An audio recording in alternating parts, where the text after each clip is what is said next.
Astrology में कुंडली की 8th स्थान या अष्टम स्थान से आयु मृत्यु के बारे में पता करते हैं।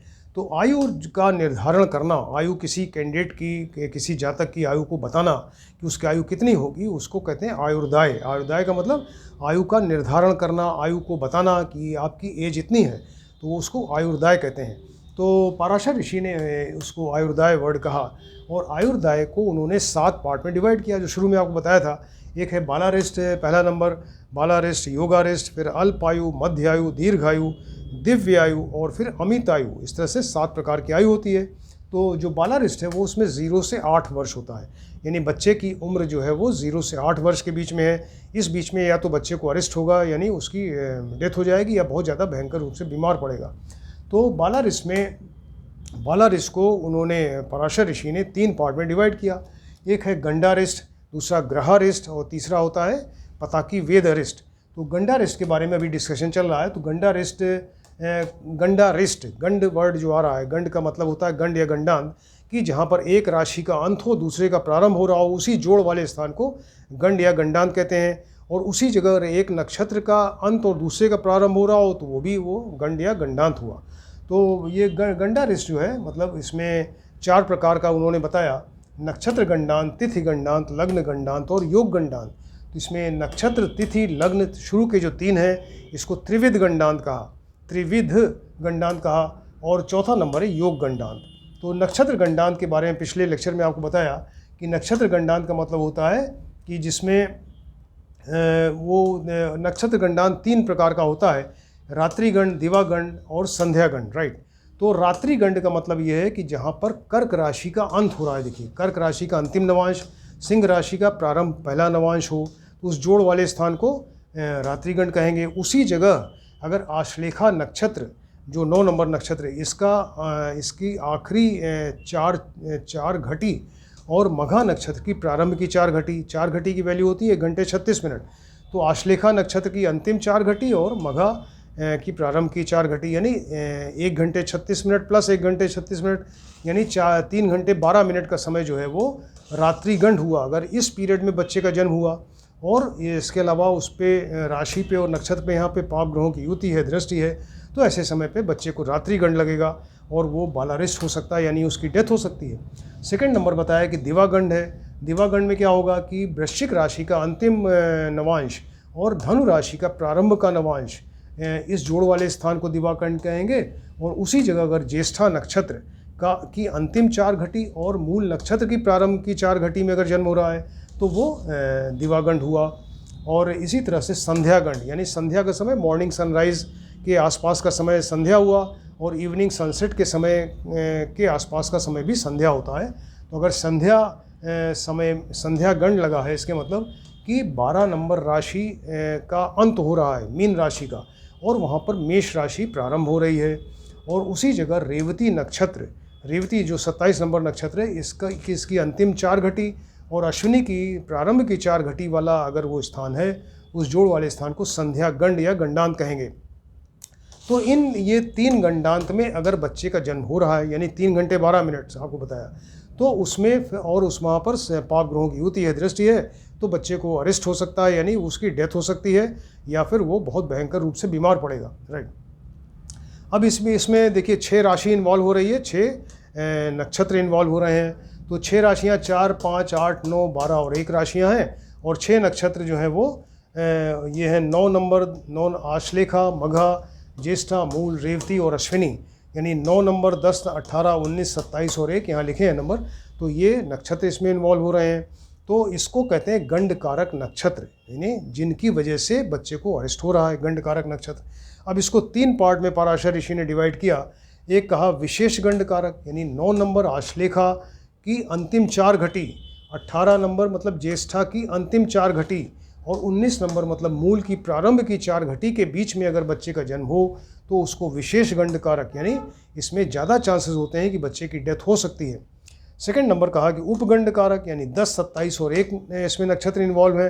तो 10 का मतलब मघा की प्रारंभ की 4 घटी, और 9, 10, 27 का मतलब कि यहाँ पर ये रेवती नक्षत्र की अंतिम 4 घटी और अश्विनी नक्षत्र 1 नंबर की प्रारंभ की 4 घटी में अगर बच्चे का जन्म हो रहा है तो उसको उपगंड कारक कहेंगे, यानी ये कंपेरेटिवली कम अरिष्ट कारक होता है। इसमें बच्चा बच सकता है, उसको अरिष्ट उतना ज़्यादा नहीं होगा।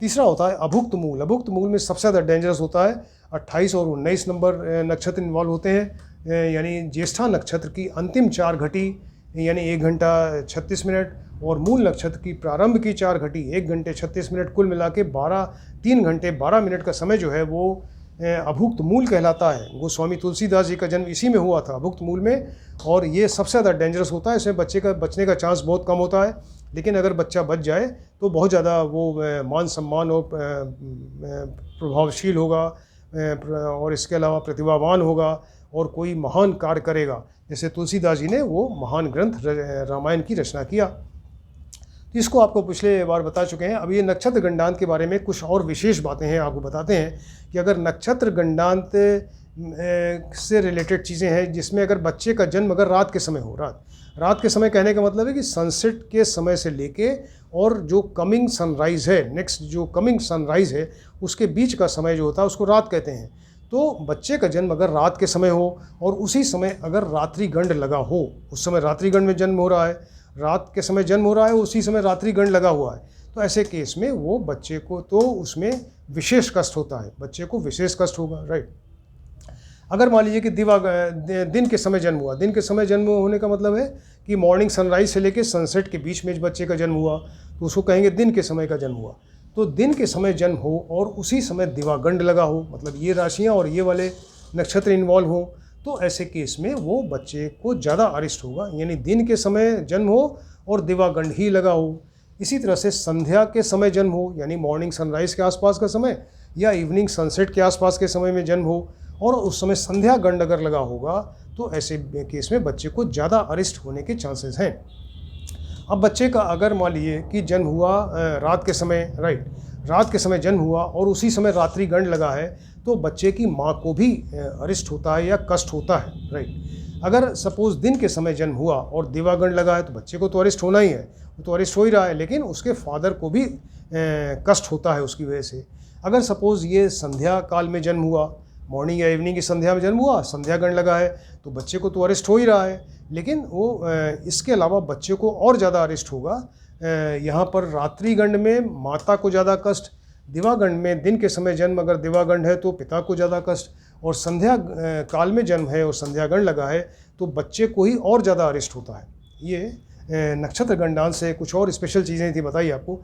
अब जो सेकंड नंबर है वो तिथि गंडांत है, यानी तिथियों के गंडांत, तिथियों के जोड़ वाले स्थान को तिथि गंडांत कहते हैं। इसमें ऋषि पाराशर ने बताया कि पूर्णा तिथि, 15 तिथियां होती हैं, तो पूर्णा तिथि कहते हैं 1 नंबर, 5 नंबर, 10 नंबर और 15 नंबर। 5, 10 और 15 नंबर की जो तिथियां हैं, इसकी अंतिम एक घटी की वैल्यू होती है 24 मिनट, राइट। 1 घटी बराबर 24 मिनट, तो पूर्णा तिथि की अंतिम 1 घटी यानी 24 मिनट, और उसके जस्ट आगे की नंदा तिथि होती है। तो 5, 10, 15 आपको बताया पूर्णा तिथि, 5 के जस्ट आगे 6, 10 के जस्ट आगे 11 और 15 के जस्ट आगे वाला 1 नंबर, यानी नंदा तिथि 1, 6, 11 की प्रारंभ की 1 घटी हो, 1 घटी की वैल्यू 24 मिनट। फिर से देखिए कि तिथि गंडांत का मतलब यह है कि पूर्णा तिथि 5, 10, 15 नंबर की तिथि में जन्म हो, यानी 24 मिनट, 1 घटी में यानी 24 मिनट में जन्म हुआ। इनसे आगे की नंदा तिथि 1, 6, 11 की प्रारंभ की 4 घटी यानी 24 मिनट, तो ये 24 मिनट मिला के वो 48 मिनट हुआ। तो इस 48 मिनट के समय में अगर बच्चे का जन्म हो रहा है तो ऐसे केस में तिथि गंडांत लगता है और बच्चे को बालारिष्ट या अरिष्ट हो सकता है, राइट। तीसरा नंबर है लग्न गंडांत। लग्न गंडांत कहते हैं कि जब 4 नंबर कर्क राशि, ये कर्क और सिंह, कर्क राशि की लग्न हो, यानी कर्क राशि में बच्चे का जन्म हो रहा है, उस समय कर्क राशि उदय हो रही है उस जगह, तो कर्क राशि की लग्न हो, उसकी अंतिम आधी घटी 1 घटी 24 मिनट, आधी घटी 12 मिनट, तो कर्क लग्न की अंतिम आधी घटी यानी 12 मिनट का समय, और इसके आगे सिंह लग्न की प्रारंभ की आधी घटी यानी 12 मिनट का समय, कुल मिला के 24 मिनट का समय, यानी 1 घटी के समय में अगर बच्चे का जन्म हो तो उसको लग्न गंडांत कहेंगे। लग्न गंडांत यानी उस समय, और लग्न के ऊपर अगर पाप ग्रहों की युति दृष्टि है तो बच्चे को अरिष्ट होगा या उसकी डेथ हो सकती है। इसी तरह से लग्न गणनांत में 8 नंबर और 9 नंबर भी इन्वॉल्व होता है। यानी वृश्चिक राशि में जन्म हुआ, वृश्चिक लग्न में उसका वृश्चिक लग्न है, तो वृश्चिक लग्न की अंतिम आधी घटी यानी 12 मिनट, और इसके आगे जो धनु राशि है, धनु लग्न की प्रारंभ की आधी घटी यानी 12 मिनट मिला के 24 मिनट के समय में अगर बच्चे का जन्म हो रहा है तो वो लग्न गणनांत होगा। इसी तरह से 12 और 1 नंबर अगर लग्न है, यानी मीन लग्न में जन्म हो रहा है, मीन लग्न की अंतिम आधी घटी में, और या अश्विनी नक्षत्र मीन और मेष लग्न की प्रारंभ की आधी घटी में, मीन लग्न की आधी घटी, अंतिम आधी घटी, और मेष लग्न की प्रारंभ की आधी घटी में, यानी 12 मिनट कुल मिला के 24 मिनट के समय में अगर बच्चे का जन्म हो रहा है तो उसको वो इसमें लग्न गणनांत में आएगा और उसको अरेस्ट के चांसेस हैं, यानी बाल अरेस्ट हो सकता है, उसकी डेथ हो सकती है। तो शुरू की जो नक्षत्र गणनांत, तिथि गणनांत, लग्न गणनांत, 3 गणनांत होते हैं। इसको पराशर ऋषि ने इसको त्रिविध गणनांत कहा। एक चौथा गणनांत भी उन्होंने बताया जिसको कहते हैं योग गणनांत। माने कुछ स्पेशल योग हैं जिसमें अगर उस योग में बच्चे का जन्म हो तो उसको अरेस्ट होता है या बाल अरेस्ट हो सकता है।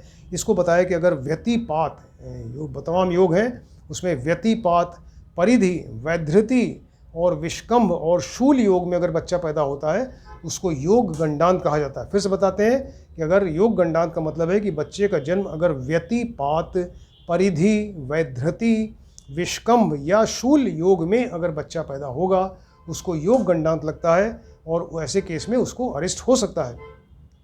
तो ये जो 4 गंडारेस्ट हैं, नक्षत्र, तिथि, लग्न और योग गणनांत, इसमें बच्चे को अरेस्ट हो सकता है, यानी उसको बाल अरेस्ट होगा और उसकी डेथ हो सकती है। अब इसकी शांति व्यवस्था करनी चाहिए। अगर ये जन्म, इसका बच्चे का जिस तरह से अगर जन्म हो रहा है तो उसकी आयु को खतरा है, यानी उसके जीवन को खतरा है, ऐसे केस में उसकी शांति काल व्यवस्था होनी चाहिए। तो किसी भी गंड या गणनांत में अगर यहाँ पर जन्म हो रहा है, किसी भी गंड या गणनांत में, तो उसकी शांति अवश्य करानी चाहिए। और जिस नक्षत्र में जन्म हो, किसी जन्म नक्षत्र है उसका, तो जिस जन्म नक्षत्र में जन्म हो रहा है उस 27वें दिन फिर वही नक्षत्र लौट के आएगा, वो साइकिल चलती रहती है। तो जिस नक्षत्र में जन्म हुआ वही जब 27वें दिन फिर से लौट के आए तो उस 27वें दिन उसकी फिर शांति व्यवस्था करानी चाहिए, उसकी शांति करवा देनी चाहिए। या इसके अलावा सूतकांत समय में आप शांति करा सकते हैं, या 12वें दिन शांति व्यवस्था करा सकते हैं, या जब कभी भी कोई शुभ समय में उसका अपना जन्म नक्षत्र आए उस समय शांति करा दीजिए, या आवश्यकता अनुसार किसी भी नहीं करा पाए शुरू में तो आवश्यकता अनुसार कभी भी जब चांस मिले, कोई शुभ दिन हो, शुभ मुहूर्त हो, उस समय उसकी लेकिन शांति करवा देनी चाहिए, अवश्य करानी चाहिए। राइट। तो ये कितनी बढ़िया चीज़ें ऋषि पराशर ने और बाद में और ऋषियों ने बताया। तो इसको आपको बताया कि ये बालारिस के 3 पार्ट हैं, गंडारिस, ग्रहारिस, पताकी वेदरिस। गंडारिस के में ये 4 तरह के होते हैं, नक्षत्र गणनांत, तिथि गणनांत, लग्न गणनांत, योग गणनांत। नक्षत्र गणनांत में 3 हैं, रात्रिगण, दिवागण, संध्यागण। इसके बाद तिथि, लग्न एंड योग गणनांत के बारे में डिटेल आपको बताया, और फिर शांति इसकी व्यवस्था करानी चाहिए, जिसको आप ध्यान से देखिए और स्टडी करिए। आज जो लेक्चर नंबर है 253 है, जिसको आप सब्सक्राइब करें। और किसी ने अगर हमारा वो गिटार वाले गाने जो हैं, गिटार पे हमने गाने बजाए हैं जो कोरोना वॉरियर्स को ट्रिब्यूट किया है, तो उसमें अगर आपने सब्सक्राइब किया है तो वो दोनों चैनल एक ही हैं, वो गिटार वाला चैनल और ये जो एस्ट्रोलॉजी का चैनल एक ही है। किसी एक ही जगह सब्सक्राइब करिए इसको। Thank you.